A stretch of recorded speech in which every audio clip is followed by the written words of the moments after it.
కంచిపట్టు చీరల సామ్రాజ్యం తెలుగు ప్రజల షాపింగ్ ప్రపంచం వారాహి సిల్క్స్ కూకట్పల్లిలో ఏప్రిల్ 4న గొప్ప ప్రారంభం.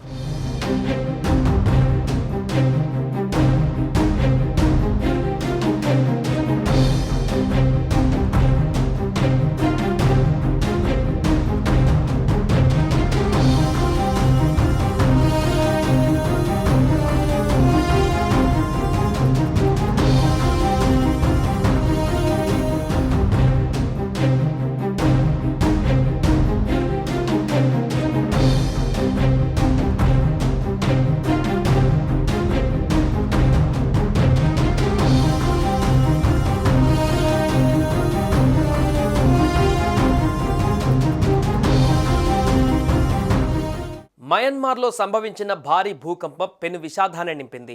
ఎటు చూసినా శవాల దిబ్బలే కనిపిస్తున్నాయి.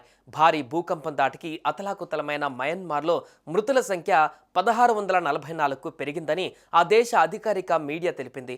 అంతేగాక ఇంకా మృతుల సంఖ్య పెరిగే అవకాశం ఉందని పేర్కొంది.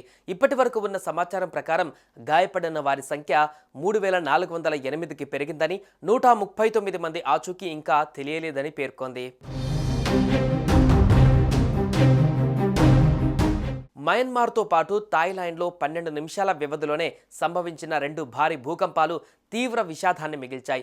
ఈ భూకంపం 334 అణుబాంబులతో సమానమైన శక్తిని విడుదల చేసి వినాశనం సృష్టించిందని స్థానిక భూ విజ్ఞాన శాస్త్రవేత్త జెస్ ఫినిక్స్ తెలిపారు. ఇక ఈ ప్రాంతంలో మరిన్ని ప్రకంపనలు వచ్చే ప్రమాదం ఉందని ఆమె హెచ్చరించింది. భారత టెక్టానిక్ ఫలకాలు యురేషియన్ ప్లేట్స్ను వరుసగా ఢీకొంటుండడం వల్ల నెలల తరబడి ఆఫ్టర్ షాక్స్ వచ్చే అవకాశం ఉందని తెలిపారు. మయన్మార్లో కొనసాగుతున్న అంతర్యుద్ధం కారణంగా విపత్తు మరింత తీవ్రమవుతుందని హెచ్చరించారు. కమ్యూనికేషన్ సరిగా లేకపోవడం వల్ల అక్కడి పూర్తి స్థాయి పరిస్థితులను బాహ్య ప్రపంచం గుర్తించడానికి అవకాశం లేకుండా పోయిందన్నారు. భూ ఉపరితలానికి 10 కిలోమీటర్ల లోతులోనే ప్రకంపనల కేంద్రాలు ఉన్నాయని యునైటెడ్ స్టేట్స్ జియోలాజికల్ సర్వే పేర్కొంది. కాగా ఈ విపత్తు మృతుల సంఖ్య 10,000 దాటే అవకాశం ఉందని అమెరికా ఏజెన్సీ అంచనా వేసింది. ఇప్పటి వరకు 1600 మందికి పైగా మృతి చెందినట్లు అక్కడి సైనిక ప్రభుత్వం ప్రకటించింది. మయన్మార్ను వణికించిన భూకంపం తాజాగా ఇండోనేషియాను వణికిస్తుంది. ఇవాళ ఉదయం ఇండోనేషియాలో భూకంపం సంభవించింది. రిక్టర్ స్కేల్పై దీని తీవ్రత 4.6గా నమోదైంది. సుమత్రా దీవులలో భూకంప కేంద్రం ఉన్నట్లు స్థానిక అధికారులు గుర్తించారు. ఒక్కసారిగా భూమి కంపించడంతో ప్రజలు బెంబేలెత్తిపోయారు. ప్రాణాలు అరచేతులు పెట్టుకుని ఇళ్ల నుంచి పరుగులు పెట్టారు. బిక్కుబిక్కుమంటూ గడుపుతున్నారు. భూకంపం మయన్మార్లో సృష్టించిన విధ్వంసాన్ని చూసిన ఇండోనేషియా ప్రజలు భయంతో వణికిపోయారు. ప్రాణాలపై ఆశలతో ఇతర ప్రాంతాలకు తరలి వెళ్తున్నారు. మయన్మార్ నుంచి ఇండియాకు ప్రకంపనలు వ్యాపించాయి. ఈశాన్య భారత్లోని మణిపూర్, మేఘాలయాలతో పాటు ఇతర రాష్ట్రాలలోనూ రిక్టర్ స్కేల్పై 3.8 తీవ్రతతో భూమి కంపించింది. బంగ్లాదేశ్లోని ఢాకా, చట్టాగ్రామ్తో పాటు అటు చైనాలోని పలు ప్రాంతాలలోనూ భూమి కంపించింది. మయన్మార్కు ఆపన్న హస్తం అందించేందుకు భారత్ ఆపరేషన్ బ్రహ్మ పేరుతో ప్రత్యేక మిషన్ ప్రారంభించింది. అత్యవసర మందులు, వస్తువులతో పాటు రెస్క్యూ టీంలను కూడా పంపింది. అలాగే China, Russia, south Korea, America తదితర దేశాలు మయన్మార్కు సాయం చేసేందుకు ముందుకు వచ్చాయి.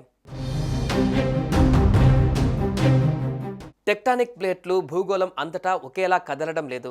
ఇండియన్, యురేషియన్ టెక్టానిక్ ప్లేట్ల విషయంలో ఒకదాని కిందకు మరొకటి చొచ్చుకుపోతుండగా కొన్ని చోట్ల దూరంగా జరిగిపోతున్న టెక్టానిక్ ప్లేట్లు కూడా ఉన్నాయి.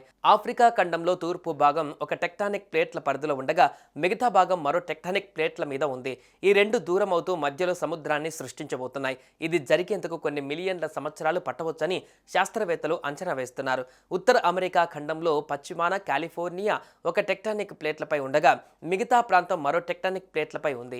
ఈ రెండు టెక్టానిక్ ప్లేట్ల కదలిక మరో రకంగా ఉంది. ఒక ప్లేట్ పైకి ఉత్తర దిశగా కదులుతుండగా మరో ప్లేట్ దక్షిణ దిశగా కిందకి కదులుతోంది. దీంతో ఇక్కడ ప్లేట్ల మధ్య ఘర్షణ ఏర్పడి భూకంపాలకు దారితీస్తున్నాయి. సుమన్ టీవీలో మీ పర్సనల్ అండ్ బిజినెస్ ప్రమోషన్స్ కోసం కింది నెంబర్కి కాంటాక్ట్ చేయండి.